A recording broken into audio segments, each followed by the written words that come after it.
Eu não esperava nada do live action de Avatar, não vi os trailers e não hypei as coisas. E mesmo assim saí decepcionado. Mas a série fez coisas muito bem, já outras nem tanto. Vamos analisar narrativamente quais foram os erros e acertos dela pra definir no final do vídeo, valeu a pena ou aquele filme bizarro é melhor. Começando com o que eu gostei. Achei a produção bem bacana, os figurinos, 3D, efeitos, as coreografias de luta foram legaisinhas, apesar de abusarem demais da câmera lenta. Em especial, gostei dos movimentos de luta do Zuko, e a luta da Kyoshi foi uma surpresa positiva, talvez a cena mais legal do live action todo. Também me impressionei com alguns detalhes. No episódio 1, vemos uma lágrima escorrendo do olho do Appa enquanto ele conversa com Aang. E durante o Agni Kai, e também quando Iroh usa a dobra de fogo, os efeitos sonoros das chamas são diferenciados, são meio que rugidos de dragão. Isso é bacana, pois destaca a habilidade dos bons dobradores de fogo, e também já conecta com o lore de Avatar, onde os dragões são os dobradores de fogo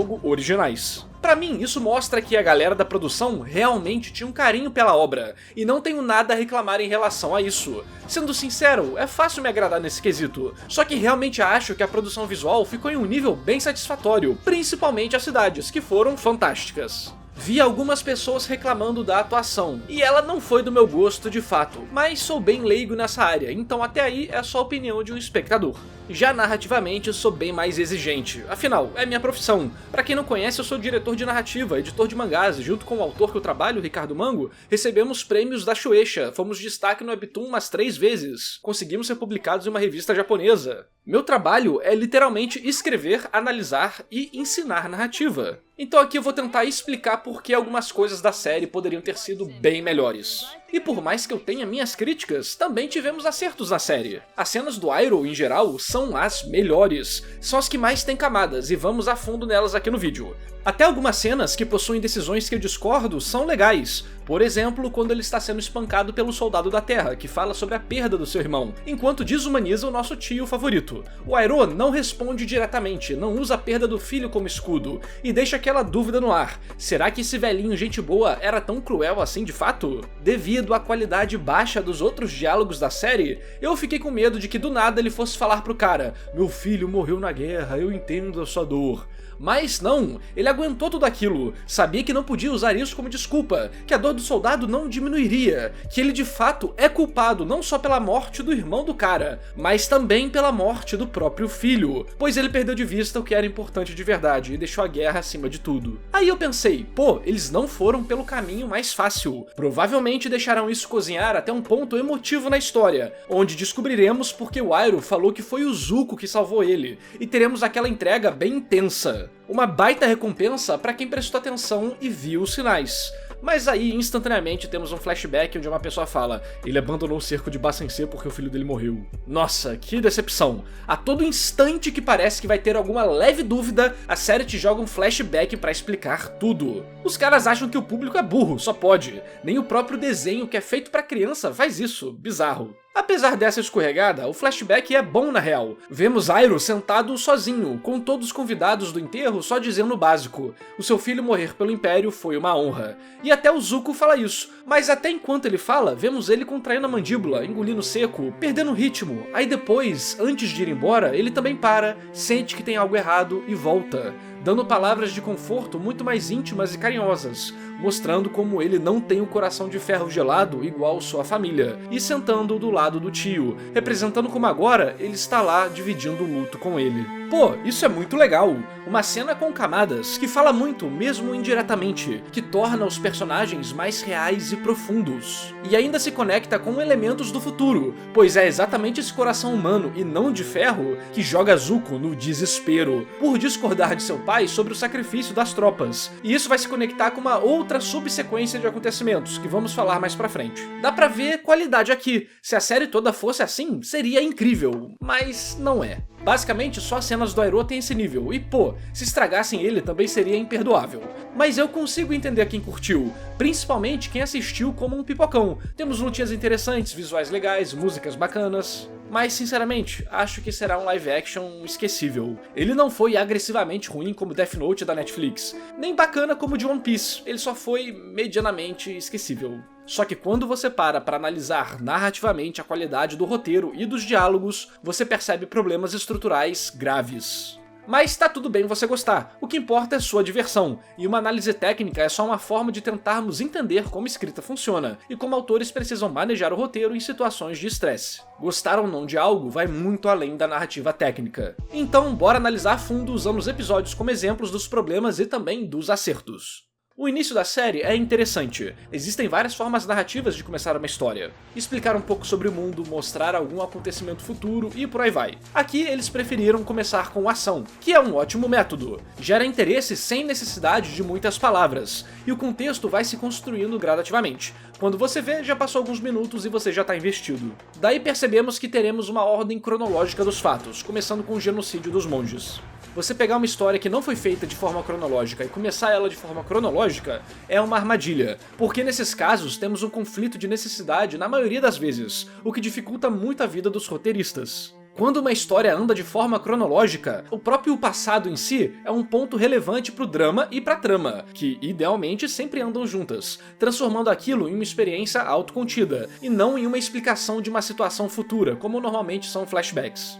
Mas flashbacks funcionam pelo fato de já conhecermos os personagens e termos interagido com eles, para então vermos o passado triste. Esse apego pelo personagem ajuda a situação a ser mais emocionante, mesmo que seja rápido ou só contextual, pois nós projetamos nele tudo que já sabemos e que já passamos com ele. O live action, seja lá por qual motivo for, produção, problemas, incapacidade do roteiro, acabou fazendo de forma cronológica, mas esqueceu tudo que deveria estar lá para criar um momento envolvente de verdade. Por exemplo, temos uma cena do Aang falando triste com o monge que ele vai ter que deixar os amigos, e depois ele fala sozinho sobre quem ele realmente é. Eu sei quem sou, gosto de jogar bola aérea, bolo de banana e ficar de bobeira com os amigos. Pô, bacana, mas seria legal se víssemos isso, ao invés de uma exposição jogada na nossa cara. Isso perde quase 100% do impacto. Na série, eles tentam compensar com a grande trama sendo conectada com esse momento. A guerra, os monges falando que o Avatar tem que ir pra lá, e o personagem ficando triste por isso. Mas como não temos tanta empatia pelo Aang ainda, visto que nada sobre ele foi mostrado, fica só meio... tá ok. Seria muito mais efetivo se tivéssemos visto ele interagindo com outros monges, sendo brincalhão e divertido, e então rolasse o contraste de mandar uma criança pra guerra. Esse problema de falta de envolvimento e emoção vai se repetir constantemente na série. Pelo menos a cena do ataque é bem legal, a coreografia é bacana, os poderzinhos também, entreteu direitinho. Daí o Avatar é congelado até que ele acorda na tribo da água. E cara, a vó da Katara é brutal. Já chama o garoto de fujão, joga na cara dele a história de que seu povo e todos que ele amava foram brutalmente mortos, e depois diz que ele é o culpado pela Nação do Fogo tá lá. E bem, tudo isso aí é verdade, mas eu vou te contar que o tato pra lidar com crianças vulneráveis é admirável nessa vovó. Talvez o diálogo, na real, seja um dos maiores problemas da série, e temos vários exemplos disso. No primeiro episódio mesmo, temos o Aang falando "Ninguém nunca lutou por mim antes". Essa frase é completamente contraditória, e vamos usar o livro Diálogo do McKee para analisar ela. Se quiser comprar o livro, vou deixar o link na descrição. Normalmente, existem 3 camadas narrativas para o diálogo: o dito, o não dito e o indizível, cada uma sendo mais profunda que a outra. O dito é o superficial, o não dito é a intenção e a relação com o momento. O indizível é a essência do personagem, o real significado por trás de cada fala dele. E essa conversa falha nas 3 categorias. Vamos começar com o dito. É a parte superficial, aqui podemos ver se faz sentido com a história. Aang vivia em uma vila de monges pacifistas, e nunca passou por esse tipo de perrengue na vida, o que já torna a fala sem sentido. Mas além disso, há 20 minutos atrás, vimos ele falando como gosta de ficar de bobeira com os amigos e se divertir. A introdução da série é ele voando pelo monastério e curtindo. Vemos o velhinho lá se importando com ele, dizendo que ele é um amigo. Vemos o monge confrontando o conselho dos outros monges para não enviar o Aang pra guerra. Depois vemos ele se sacrificando para tentar salvar as crianças dos dobradores de fogo, enquanto estava preocupado com o Aang. Então, como assim ninguém nunca lutou por ele? Não faz sentido. Agora vamos para o não dito, ou seja, o que isso quer dizer e como se relaciona com o momento. Obviamente tem uma gratidão ali, com o Sokka e a Katara lutando por ele. Mas isso não significa nada, pois não tivemos tempo real para essas relações significarem algo. Passaram o quê? 10 minutos juntos? Quais foram os laços que se formaram ali? Cadê eles se conectando? O Aang mostrando uma perspectiva positiva que eles valorizam a ponto de arriscarem a vida deles e de todos os outros que amam, crianças e velhinhos, pelo careca. Tudo que rola é só um diálogo vazio e explicativo da trama, no nível superficial. Katara diz que também sabe como é perder alguém, temos flashes do passado dela, que vão se repetir umas 5 vezes em 3 episódios. Aang fala pra ela relaxar pra fazer a dobra e acabou, a Nação do Fogo chega. Realmente é emocionante a conexão dos dois. A gente deveria ter tido algumas cenas pra ir construindo um pouco disso, sabe? Mas não teve. Então vamos para o indizível, a essência, o drama que move o personagem. Pra fazer sentido com a frase dele, teríamos que ter uma construção na história onde vemos as pessoas abandonando ele, dando as costas, pra ele ficar grato e movido emocionalmente por alguém que ajuda ele. Sabe quem faz isso muito bem no primeiro episódio? Naruto. Vemos ele sendo rejeitado de todas as formas possíveis, mas o Iruka luta por ele, e por isso Naruto faz o possível pra salvar ele do outro professor corrupto, que tá tentando matar o cara. Temos até a cena do Naruto atrás da árvore, escutando o Iruka defendendo ele. Aqui não teve nada disso. O que indica, na real, um diálogo de nível amador. E isso não era difícil de resolver. Todos os problemas acabariam se o Aang falasse algo como "Não vou deixar mais ninguém se ferir por minha causa". Assim, depois de ser chamado de covarde pelo Sokka, ele acaba quebrando o argumento do cara, mostrando que é corajoso, e também faz com que ele reconheça o peso do que aconteceu com o seu povo, mostrando que ele não vai permitir que isso aconteça com uma vila inocente. Demonstra como ele se sente culpado por ter sumido todo esse tempo, e que ele sabe que não deveria envolver outras pessoas que não têm nada a ver com isso. Percebe como tudo seria mais profundo e interessante? Por mais que seja um diálogo ruim, não é algo colossal que destrói a série, mas é um exemplo perfeito do que acontecerá constantemente nela. Mas narrador depois mostra o Aang treinando e quase matando os outros. Eles tinham medo dele e é por isso que ele disse essa frase. Boa tentativa, mas ainda assim não resolve o problema. O primeiro episódio inteiro tem a construção bem específica de como literalmente, no mínimo, uma pessoa luta por ele de toda forma, inclusive até a morte. Lá vemos um ambiente onde ele se diverte e é feliz. Uma cena de 2 minutos daqui 3 horas de série não justifica esse tipo de coisa. Fora que alguns alunos terem medo dele é diferente de ninguém nunca ter lutado por ele. A série constantemente tenta fazer algo do tipo "Olha só essa frase esquisita, mas que no futuro vai ser recompensada". Mas nesse caso aqui nem foi isso, só foi desperdício mesmo, mal feito. Só que tem uma que a série acerta, que é a do Iroh falando sobre como o Zuko se importa com a tripulação dele, e vamos analisar isso já já. Inclusive, em geral, os diálogos do Iroh são os melhores, de várias formas diferentes, tanto por serem mais inteligentes quanto por terem mais camadas. Nesse primeiro episódio mesmo, temos o Avatar perguntando pra ele se ele concorda com o método da Nação do Fogo, e ele diz que precisa se retirar, dando a resposta sem responder. Depois, lá no episódio da Mercenária, ele fala sobre como os jogadores de um jogo de tabuleiro da região são capazes, mesmo nunca tendo educação ou treino formal. No caso, ele tá falando como a caçadora é habilidosa, mesmo Zuko não dando valor a ela, por ela não ser da elite. E também diz que os jogadores lá arranjam soluções improvisadas mais eficientes. Isso tanto se refere à própria caçadora em si, quanto à necessidade do Zuko de abrir a cabeça e lidar com a situação de uma forma mais flexível. Também temos ele falando com o Zuko no flashback ao ir na jornada junto do sobrinho, dizendo que tudo o que ele precisa está no navio, então fala que é o chá, mas é óbvio que ele está se referindo ao Zuko em si. Daí o Zuko fica bravo, falando que não precisa de babá, e o Iroh diz então que tal um amigo, passando o sentimento que ele precisa e não constrangendo o sobrinho. Pô, eu ouso dizer que essa cena é até emocionante, pelo menos é mais emocionante do que o resto da série pra mim. Então, cara, os roteiristas da série são capazes de fazer diálogos bons. Isso acaba deixando mais contrastante ainda a qualidade mediana pra ruim dos outros diálogos em comparação aos do Iroh, que sempre são bons. Outro problema recorrente que prejudicou a série é a forçação de barra que destrói o mérito dos personagens. No episódio 2, a Katara do nada descobre que a avó dela deu um pergaminho super importante, e vemos um flashback de 5 segundos da cena. A personagem literalmente ganha um caminho para um power-up sem nenhuma construção, e tira a agência dela, o mérito e a decisão positiva que ela tomou.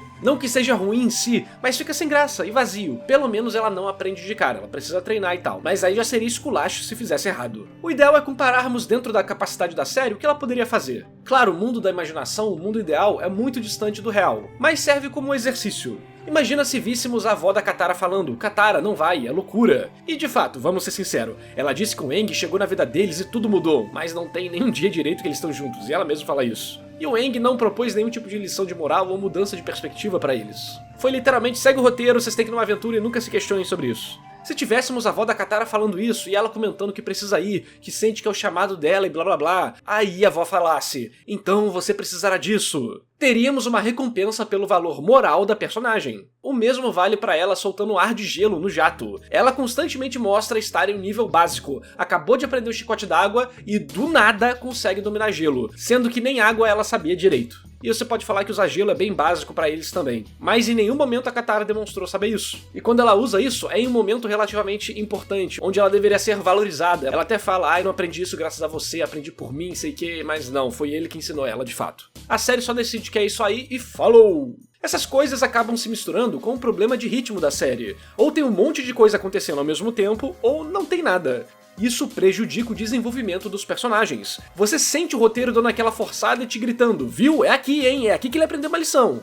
Mas aí eu te pergunto, e se a lição do personagem é removida do arco dele? Pois é, no episódio 2 temos a dinâmica do Sokka com a Suki. Eu não vou nem entrar no que a galera da Netflix falou sobre tirar o machismo do Sokka da história, o que basicamente prejudica o crescimento do personagem. Até porque podemos trabalhar outras características dele, não é? Não é? Infelizmente, o live action não tirou só isso, e sim, tiraram tudo dele. Originalmente, Sokka é um garoto que projeta algo que ele não é, na esperança de um dia se tornar aquilo. Ele tem o peso da responsabilidade e a dor do abandono, mesmo que entenda o motivo. O personagem esconde tudo isso com bom humor e uma fachada de fortão, mas no live action ele não é nada disso, é só um qualquer. Ele não tem ações legais, nem falas interessantes, nem comédia. Ele só tá lá meio como um João Bobo, pareciam que não sabiam o que fazer com ele. O personagem serve pra tomar lição de moral das mulheres poderosas, e aparentemente pegar todas elas? É sério, simplesmente cai no braço dele mesmo ele tendo zero diálogo. Aparentemente o Shape realmente fala, fica aí a dica. De qualquer modo, acho que a cena deles dois funcionou. O live action tenta ser super dark e maduro, mas ao mesmo tempo tenta fazer alguns momentos de comédia muito fracos e sem sentido. Mas aqui acho que conseguiram pegar um pouco dessa parte mais leve e inocente. Só que o mais importante é que no episódio 2 rola a cena que eu mais gostei do live action inteiro, pelo menos visualmente, em questão de entretenimento, que foi a Kyoshi aparecendo e lutando contra todos os soldados. Eu sei que teve um monte de fã de Avatar que ficou muito louco com isso, mas aqui eu não ligo, isso é um universo alternativo e não é lá dos melhores. Então pelo menos tivemos um show à parte. A música, o uso dos poderes, coreografia, a imponência da personagem, realmente mostrou um pouco da capacidade que o Aang pode chegar, coisa que a gente não tinha visto ainda direito na série. Ah, rolou ele lá no templo e tal, mas aquilo ali foi qualquer coisa. Isso aqui foi um combate pensando, usando poderes de forma criativa. Realmente foi uma surpresa e das bem divertidas. E continuando nessa onda de elogios, o episódio 3 mostra como os roteiristas conseguem se entrelaçar temas e tramas. Temos 3 plots separados, mas convergentes, onde a Katara e o Sokka descobrem quem é um traidor, mas cada um acha que é uma pessoa diferente, esses são 2 plots, e temos o Zuko também que tá chegando ali. Daí a Katara se envolve com o Jato, e ele a ajuda a dominar a Dobra d'Água, com uma perspectiva diferente em relação às memórias e emoções dela. E só foi graças a essa interação que ela aprendeu a controlar o poder, e foi graças a isso que ela consegue parar a flecha de fogo, do plano do próprio Jato, que iria matar pessoas. Percebe como fecha um ciclo direitinho? Temos a trama, o drama, uma evolução pessoal que faz com que ela conclua um problema que levou ela a fazer tudo isso para começo de conversa. Já na parte do Aang e do Sokka, eles descobrem que, na real, o Jato é o responsável pelas explosões, que faz a Katara ficar brava, mas ela descobre que eles estão certos. Daí os 3 saem e o Zuko aparece, e tinha todo aquele subplot dele entrando na cidade. Vemos ele com o tio e tal. Aí os 3 plots convergem, dando uma situação pro Aang lidar, enquanto o Sokka e a Katara vão resolver outra parte da trama. E ainda temos uma cena bem engraçada da mulher brava com Zuko por ele bater numa criança. Todos os plots desse episódio se encontram nesse momento, e cada personagem tem um objetivo claro, junto de um elemento emocional pra ser resolvido. Podemos até criticar o ritmo de algumas partes do episódio, ou o Aang ainda não estar bem estabelecido na relação com o Zuko pra ficar cheio de pompa e falar, essa luta é minha. Fica meio, né, tá. Mas já é uma baita evolução de complexidade e de qualidade de roteiro, em comparação a basicamente todos os outros episódios. Inclusive na parte do Sokka, vemos como ele tem interesse em engenharia, e é criativo, comentando como fez isso e aquilo, mas é uma pena que a série não deixa a gente ver nada disso anteriormente, e depois não desenvolve nada disso, só fica meio que como um bobo mesmo. No máximo ele fala, eu ajudei a criar esse balão. Ai, narrador, mas no desenho isso e aquilo... Percebe que nessa análise eu não tô comparando diretamente com o desenho? E se o desenho faz algo que eu critiquei aqui, fica crítica pro desenho também, ué. Mas acredite, em geral, o que importa não são momentos marcantes iguais, mas sim como eles são construídos, e isso faz toda a diferença. Em geral, o desenho faz muito bem. O episódio 4 apresenta alguns dos outros problemas graves da série. Em 5 minutos, os roteiristas descartam a trama do Bumi e do Aang, fazendo com que eles já se conheçam. Então temos uma série de provações que aqui se transformaram no Bumi tentando dar uma lição negativa pro Aang, sobre ele não poder confiar em ninguém e só depender dele mesmo. Uma lição que os outros avatares também estão dando. A série tenta fazer um contraste entre o Aang usando a força da amizade pra vencer e o que o mundo diz pra ele. Mas no final, não dá certo. Além do Aang ser extremamente repetitivo, pedindo por favor, preciso soltar meus amigos, por favor, me ajude, por favor, me solte, por favor, meus amigos. Ele não gera conclusões em nenhum lugar por si só. Tudo bem um personagem falhar, isso ajuda ele a crescer, mas Aang falha constantemente e não aprende nada com isso. Só continua pedindo por favor, me solta, por favor, preciso salvar meus amigos, por favor, em qualquer situação que ele esteja. No fim, de fato, ele não consegue fazer nada, e é salvo pela Katara no episódio 1, depois pela Kyoshi no episódio 2, então o Bumi tira ele da prisão no episódio 4, e na lição de moral onde o Aang teoricamente vence, temos uma cena ridícula do Sokka deslizando no gelo lentamente pra salvar o Bumi. E aí o Aang joga pra longe as 2 pedras que ele tava impedindo de cair. Era só ele fazer isso desde o início, não? Fora que o Sokka podia só correr, ficou cômico nível Sessão da Tarde ele deslizando lentamente pra pular no Bumi. Deu pra entender o que eles quiseram fazer, mostrar que amigos podem propor soluções onde você aparentemente só tá preso em 2 decisões horríveis. Mas é tudo tão fraco, do nada Katara e o Sokka chegam ali e xablau. Só que o roteiro, de novo, já tinha tudo na mão pra melhorar a cena. Os amigos salvaram o engenheiro, protegendo a vida de vários inocentes no processo. Além de tudo, isso faz com que o engenheiro vire um informante valioso pro Bumi depois. Todos eles trabalharam em equipe para que isso aconteça, mesmo que seja em cada núcleo separado. Aang não teria conseguido fazer isso sozinho. Dava pra amarrar esses pontos e produzir uma cena mais interessante. Era isso que a série estava querendo falar, e é a beleza da coisa. Amigos que impulsionam você, que fazem o seu lado positivo ser melhor ainda.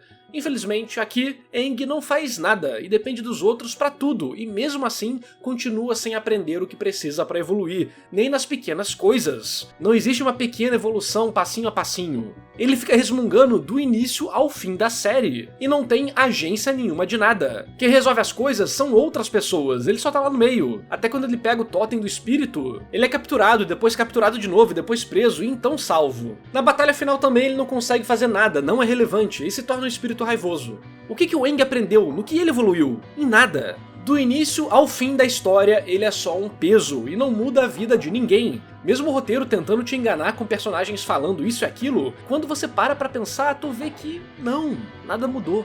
Não há nenhuma interação profunda com a natureza inocente do Aang que ajude a transformar uma pessoa de alguma forma. E essa deveria ser uma das coisas mais importantes. A cena mais próxima disso é a conversa do Zuko com o Aang, após ele ser salvo da fortaleza, onde eles veem como são parecidos, mas que a compaixão de um o levou à tragédia, o Zuko no caso. Pelo menos é algum paralelo temático sendo exposto em tela, mesmo que com um diálogo reto e duro. Daí depois rola aquele diálogo do Iroh que conversamos, que eu gosto muito. Enfim, a história vai e chegamos na parte dos espíritos. E como aqui eu não tô levando o desenho em consideração pra falar se é bom ou não, eu não vou criticar nenhum espírito que aparece aqui. Porque não tem problema. Eles não atrapalham nem melhoram a história em si. O bicho só aparece e vai embora, acabou. Faz uma exposição por algum motivo, avisa o que o Aang tem que fazer, de novo, e é isso aí. Dá pra ir mais a fundo e falar como o espírito da floresta não serviu pra nada também, mas você sabe, né? Não dá pra esperar muita coisa do live action. O que me incomodou de verdade foram 2 coisas. O passado e motivo do drama do Sokka e da Katara são importantes e impactantes. E foram muito bem feitos, inclusive.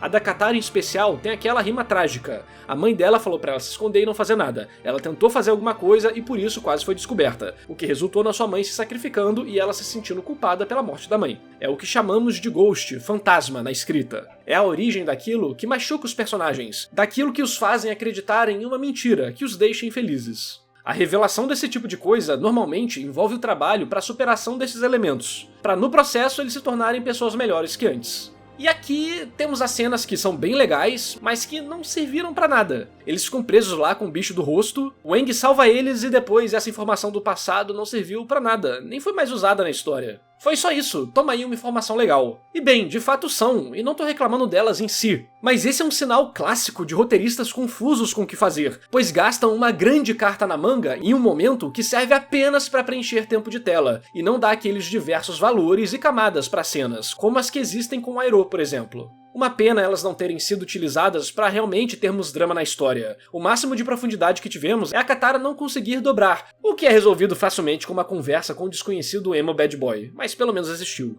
Ou, por exemplo, o Sokka, que sei lá, ele só tá lá, como a gente falou. E a informação que o espírito dá pra resolver a situação, de fato resolve a situação. Aang encontra o antigo mestre dele, que conta pro protagonista tudo o que ele precisa saber. Aang não foi sua culpa, Aang faça aquilo, Aang fique tranquilo. Cara, tudo isso deveriam ser coisas que ele descobre sozinho, não dadas a ele de mão beijada. Isso tira todo o propósito da jornada e amadurecimento. E se junta com todos os outros problemas que já falamos mais cedo. Se pelo menos ele rejeitasse essas palavras, falando que não, a culpa é dele e tal, e só depois fosse entender o que foi dito e a importância daquilo, ainda seria legal, mas não foi. O pior é que a solução do problema do bicho dos rostos é bucha demais. Aang bota o totem lá e o espírito maligno decide liberar todo mundo que ele tinha sequestrado. Tipo, hã? Novamente, o Aang não resolve nada de fato, ele é no máximo um garoto de recado. Geral sai andando tipo zumbi e fim. Imagina se o Aang tivesse que convencer a criatura, negociar com ela, e ela fingisse aceitar. Aí tinha um rápido combate, então o Aang obrigava o bicho a escolher. Algo como destruir o totem ou libertar os amigos. Talvez jogar o totem no abismo espiritual, forçando a criatura a ir pra longe enquanto ele libera geral. O que falta não é alternativa, ainda mais no mundo dos espíritos, visto que podemos basicamente ter de tudo lá, já que é abstrato. Não se apeguem a esse exemplo em si, é só uma ideia, um exercício. O que eu quero dizer é que falta um ciclo de tentativa e falha, ajuste de tensão, momentos pro Aang solucionar alguma situação e ter mérito, dar valor pra ele lidando com o espírito maligno que tá aterrorizando seus amigos. Da forma que foi feito, só fica sem graça, e esse é o maior problema da série. Você não encontra falhas aterrorizantes, mas é tudo sem graça. Pelo menos no mesmo episódio temos uma cena bem legal do Zuko e do Iroh. Lembra do que eu falei no início do vídeo da série não deixar nenhuma dúvida no ar? E instantaneamente tacaram um flashback explicando aquilo ou ser muito explícita. Então, tem um momento onde eles cozinharam as coisas pro futuro. O Iroh sempre fala que o Zuko salvou ele, que o Zuko sabe de sacrifício, que o Zuko é isso e aquilo. Mas vemos exatamente o contrário, e ficamos, ué, como assim, kkkk, o véi tá louco. Durante a live, eu e o chat estávamos tão descrentes que achamos que a série estava falando sobre o Zuko ter deixado a vida de príncipe pra trás, ou algo do tipo. Mas não, a Iroh pergunta para os soldados se eles sabem por que eles foram escolhidos para essa missão, e temos um flashback, óbvio que seria um flashback, a série adora isso, mostrando que o Zuko era contra o sacrifício do Pelotão 41, a ponto de discordar do pai e ter que participar do Agni Kai, e o Ozai mete um se você gosta tanto deles, leva pra casa. Ou seja, todos os soldados do navio só estão vivos porque o Zuko literalmente sacrificou sua vida, sua honra, seus sonhos, para que a vida deles não fosse sacrificada. Aí tu fica, foi por isso que a Iroh falou tudo aquilo. Então, a ceninha do Zuko chegando todo derrotado enquanto todos reconhecem ele como um príncipe foi um contraste bem legal. Então assim, tem coisas legais na série, mas você sente que ela nunca de fato atinge o potencial que ela tinha. Mas é aquele negócio, custo de produção, limitação de tempo e coisas do tipo são um problema enorme, e muitas vezes as decisões tomadas não serão as ideais. O que fica complicado mesmo é quando a maioria das decisões são ruins. Aí ferra tudo. Todos os episódios, inclusive o fim da série, repetem todos esses problemas que comentamos, em maior ou menor grau. Diálogos fracos, cenas feitas pra ter impacto, mas que ficam cômicas de tão forçadas que são, mesmo com a própria série tendo as bases pra deixar elas mais interessantes. No fim, você não entende porque o Aang, a Katara e o Sokka estão juntos. A jornada não traz evolução pros personagens, nem narrativa nem moral. Eles não se superam e crescem. A que mais tem algum drama que se desenvolve é a Katara, e mesmo assim resulta em cenas bem artificiais. A série tentou ficar mais dark e madura, e manter um pouco da comédia original, mas não soube administrar a essência das coisas. O Aang do live action é um protagonista sofrível, e parece deixar tudo mais entediante enquanto está na tela, e eu só queria saber de ver as cenas do Iroh. A essência foi perdida, o que temos é só uma casca vazia do que é Avatar. Diferente do live action de One Piece, que mesmo com muitos problemas, conseguiu manter a essência ali na média. Talvez isso se deva ao fato do Oda ter acompanhado mais de perto, enquanto em Avatar tivemos problemas com os criadores originais e a produção, que resultou até na saída deles por diferenças criativas. Nunca é um bom sinal. Eu podia fazer uma lista enorme de inconsistências, mas elas não atrapalham a experiência em si. Infelizmente o live action não foi pro meu gosto, não continuaria vendo depois do primeiro episódio se não fosse pra fazer vídeo. Mas e aí, qual é o melhor, o filme de Avatar ou a série de Avatar? Eu tenho uma história com o filme. Quando eu fui assistir ele na época no cinema, o ar-condicionado parou de funcionar. Era dia de semana, lá pra 6, 7 da noite, e por algum motivo tinha um monte de homem suado. Parecia que geral tinha acabado o trabalho para ir no cinema. E cara, eu assisti aquilo com um cheiro de CC insuportável, tudo abafado, parecia uma sauna fedida. Eu conseguia ver os manos de regata com o negócio escorrendo, foi terrível. Mas mesmo assim, eu acho que o filme tem um mérito que supera a série. Ele foi mais rápido, o sofrimento durou menos. Brincadeiras à parte, provavelmente a série é melhor, mas eu também tô falando sério que o filme pelo menos acabou mais rápido. Inclusive, enquanto assistíamos a série na Twitch, teve muita gente falando que tal cena ficou melhor no filme, hein? Aparentemente Avatar não dá sorte mesmo. Mas isso é a minha análise, e gostar ou não de algo vai muito além de quesitos técnicos. Então me diz aí, você curtiu ou não? E o que fez você gostar ou não gostar do live action? Me diz aí nos comentários, vai que eu acabo mudando de visão. E esse vídeo só foi possível graças aos heróis do canal: André Luiz Melo, Eduardo Rufino, Felipe Kurama, João Pedro Coelho, Leonardo de Brito Correia, Matheus Felipe, Nero Zero, Rafael, Celtinho Gameplays e a todos que apoiam o meu trabalho.